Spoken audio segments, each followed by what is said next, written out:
These three are pretty cool. If you've never heard of them before, then let's just talk about it right now.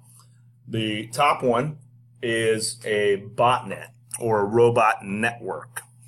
Oftentimes, compromised machines inside of this botnet are considered or called zombies.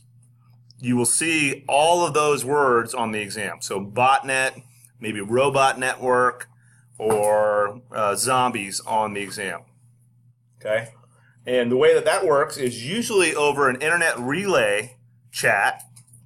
A C2 or a command and control can control each of the bots to deliver a message simultaneously. So in this particular example, the botnet herder, it would be this person right here.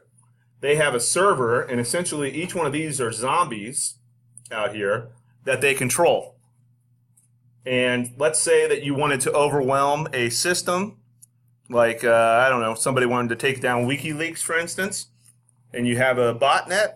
What you could do, the botnet herder would then say, hey, at 8 o'clock tomorrow morning, send traffic over to WikiLeaks and flood their network. And so each one of the machines here, and we only have 9 here, but think about 900 million machines going after one website simultaneously. You can deliver a distributed denial of service attack, so a DDoS.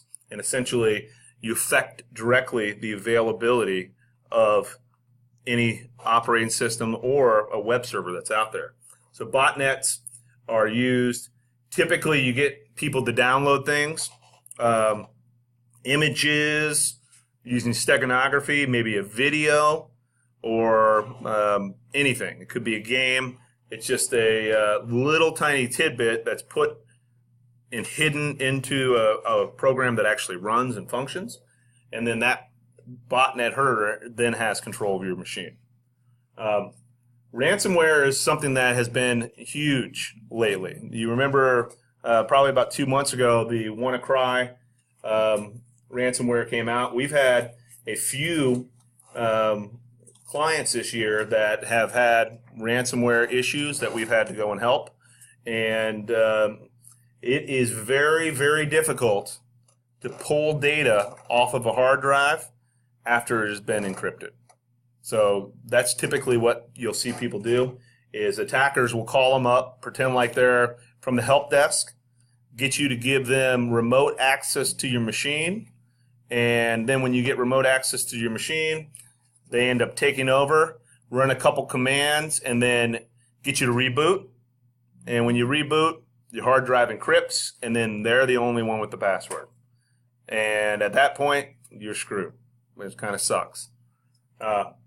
But if you pay the money, which that's what the FBI actually recommends, is that you pay the money to that person so you can get your stuff back before they go bye-bye. Because a lot of times, when you start to question these folks, they're gone.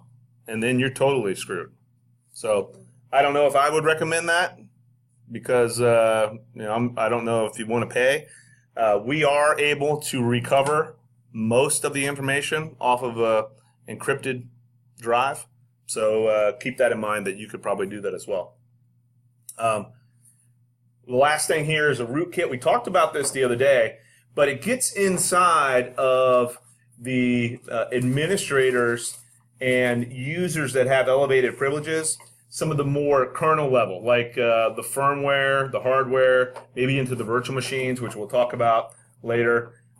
It could infect some of the libraries, applications, but it's very, very difficult to get rid of the rootkit. Why do you think that is? So I've seen probably a dozen or so machines that have been infected with rootkits, and there's not been one that I've been able to remove with just regular tools other than going out and re-imaging the entire disk, so reinstalling the operating system, which kind of stinks.